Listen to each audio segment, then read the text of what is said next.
Good morning YouTube. Actually it's afternoon. Look at that, it's nearly 4 o'clock.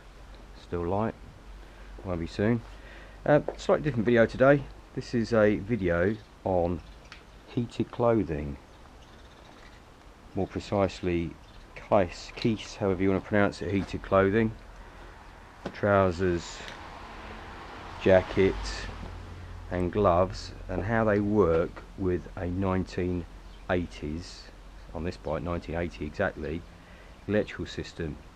Because obviously when these bikes were designed, this in question is my lovely CB250RS, they weren't designed with a generator to power all the crap that we use these days. If you're lucky, you might have had a set of heated grips back in 1980. I'm sure they were sort of just about started or coming out, maybe BMW or someone like that. They normally sort of the innovators in that sort of game. But these days you've got, obviously you've got a phone, you've got heated kit, you've got sat navs, you've got heated grips, you've got all that sort of stuff. Now, as I plan to use this bike in the winter for my little jaunts where I waffle away and bore you all senseless, I do like to stay warm. So I've dug my heated kit out. I'm going to fire the bike up and obviously see what sort of output the generator on this bike gives, and then whether it will cope with heated clothing or not. I have prepared one earlier, as they say, so all I've done literally is chuck the heated grips cable onto the battery. They come as standard with a 2 amp fuse. Now 2 amps isn't going to be enough to cover the current draw for this kit, so I've just stuck a 15 in there, which is probably too high. I bet if I measured it all, it's probably a 10 amp draw, but I'll put a 15 in anyway. We'll see what happens. So first of all, let's see what we've got on the battery. We have got, if you can see that, a very healthy 12.8 volts, which is very good. Seeing as I've not started this bike or touched this bike since I flooded it in that big pond, as some people have called it, on episode 20 of my CB250RS adventures. So normally all these cables, obviously they're all hanging all over the place. When you've got your normal kit on, these will actually come out of the cuffs of your jacket to put your gloves into. Obviously these go to the gloves, and then the trousers, this lead here for the trousers goes into the jacket. So everything's powered by a single power socket which goes onto the bike. As you power it up, you get a quick flash of lights. Let's just see if just having the kit connected causes any extra draw. I can't imagine it would, because I don't have it switched on. No, you've still got 12.8 volts. Right, I'll just unplug so I don't drag anything out. If it all works, obviously I'll tidy that wiring up and I'll shorten it to the length that's going to be appropriate. Let's give it a bit of power, a bit of choke. So I've not started for a little while. A couple of pumps. Oh, beautiful.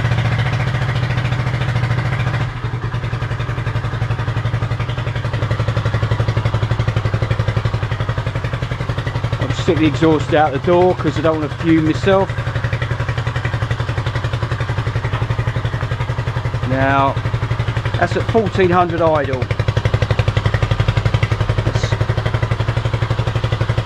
Let's plug the kit in first.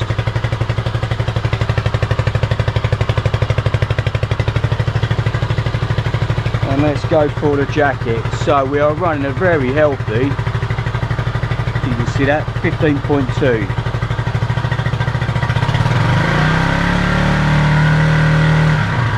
That's very healthy. Let's drop that idle down. So idle, we're averaging over 14 volts. Now normally 14.4 would be a nice high voltage. So it is slightly high. at 15, but it's not done any harm to the bike yet. So let's put the lights on. So lights at idle, immediately takes that down to, let's let it settle.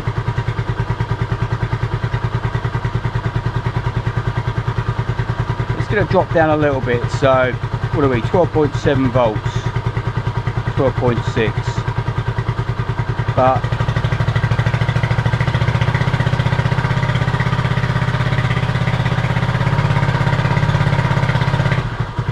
as soon as we got 2000 RPM on, that's straight back up to 15. Right, lights off. Let's go for heated jacket. Let's go for the whole lot, shall we? Heated jacket and heated trousers and lights. Now straight away you can see at idle, let's drop that down to 11.9, so that's now drawing current from the battery. However, obviously not going to be idling for very long.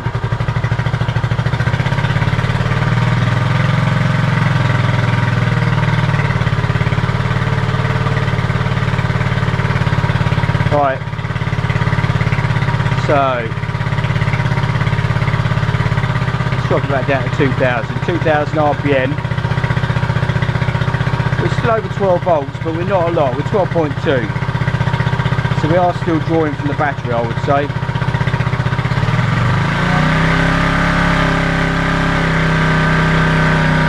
RPM. Yeah, up above 13 volts.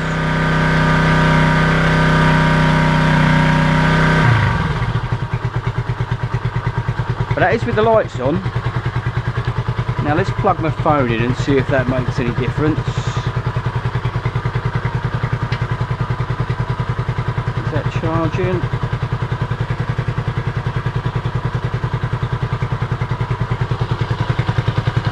Right, for some reason it says the phone's not charging. Right, let's worry about that later. Phone's not going to take a lot of current draw anyway, but yeah, we'll worry about that later. So as a final test, let's stick some gloves on, shall we? So the gloves plug into the sleeve of the jacket, and obviously as you can see, if you've got your jacket on, that's going to be underneath. If you wear your jacket over the top, that's fine as well. Now there are other heated jacket and gloves manufacturers like Gerbing and whoever else, but I've had Keis for donkey's years and it's never let me down other than just normal wear and tear. So we're still running maximum. Let's go for maximum on the gloves as well. I am warm, I can feel the kit heating up, so it is working quite happily. Now again at idle, lights on, we are drawing from the battery, but it's still, you know, 11.5 volts at idle. That's not bad. Yeah, chokes off. Right, let's pick it up to, I'll take it up to about 4,000. You might not be able to hear me, but I'll go up to about 4,000 again. And let's just see what we got.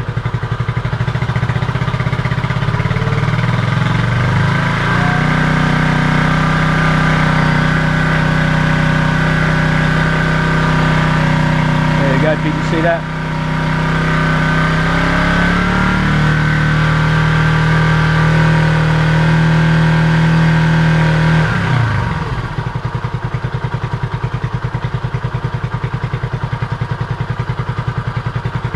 And then lights off.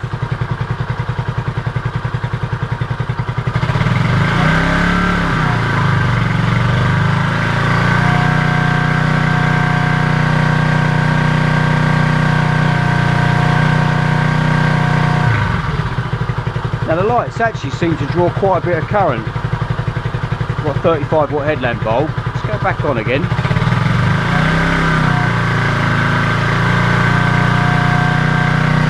Back up to 4,000. Lights off.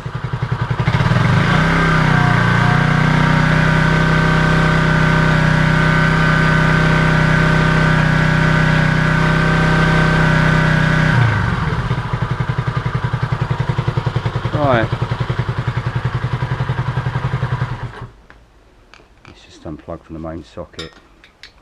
And we'll get it off the exhaust pipe. Right, now as you can see there, the heated kit, if you don't run your headlights and you are running at well, anything sort of from 2000 RPM upwards, I suppose, you're chucking 14 volts back into the battery, which is great, which is as it should be. If you put the lights on, that drops down to below 13. We're running, what we run, about 12.6, 12.8. Now this is a kickstart only bike, so pretty much as long as you've got a bit of charge in the battery, it's going to fire it up.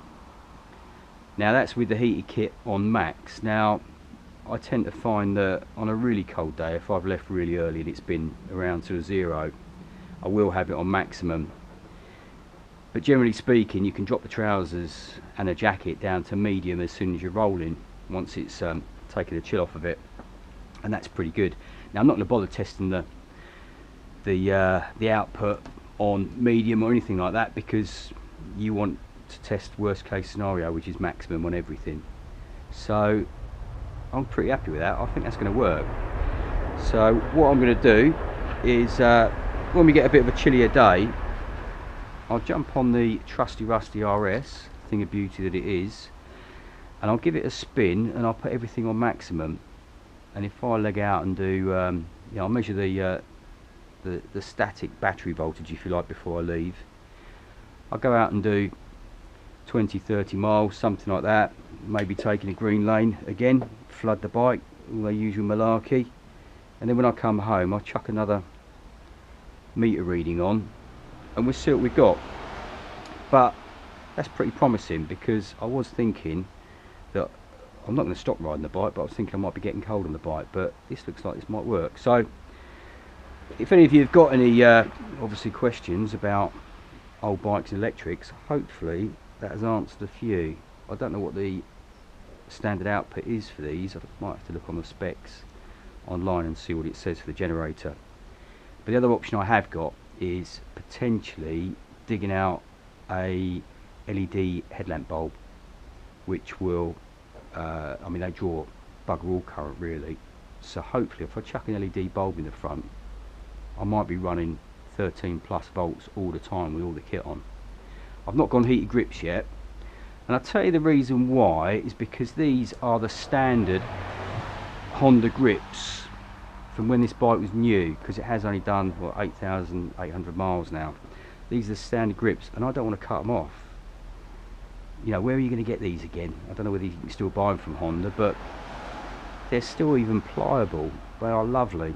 So I've got no intentions of cutting those off and changing them, because they're 43 years old, and I think that would be sacrilege. But that's just me, maybe, because the bike is, apart from the exhaust pipe, is standard.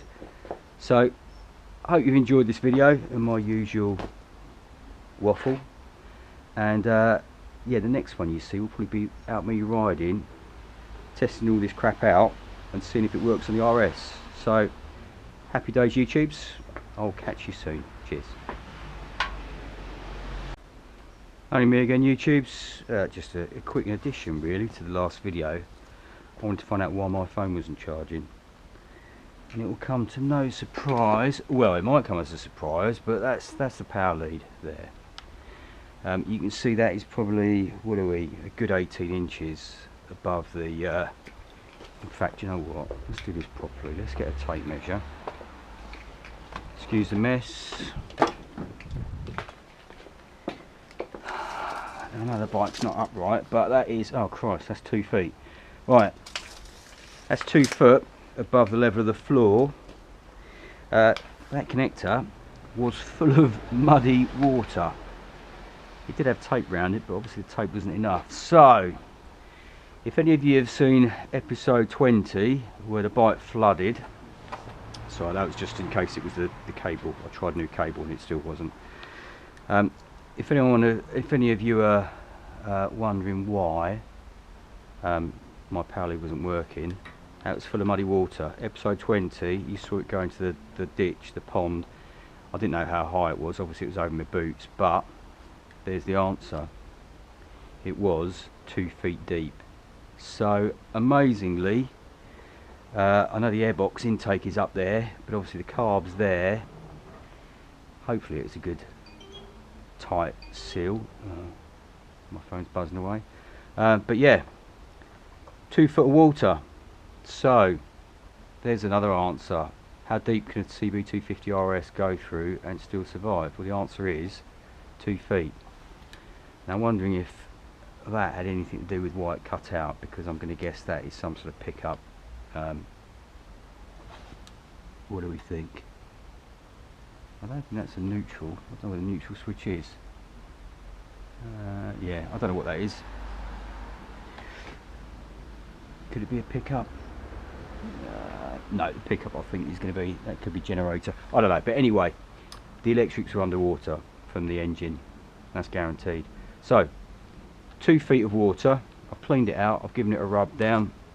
I've got the rust off of it, given it a flush, and all is now good again. So, there we go. Happy days. Cheers, YouTubes. Catch you soon.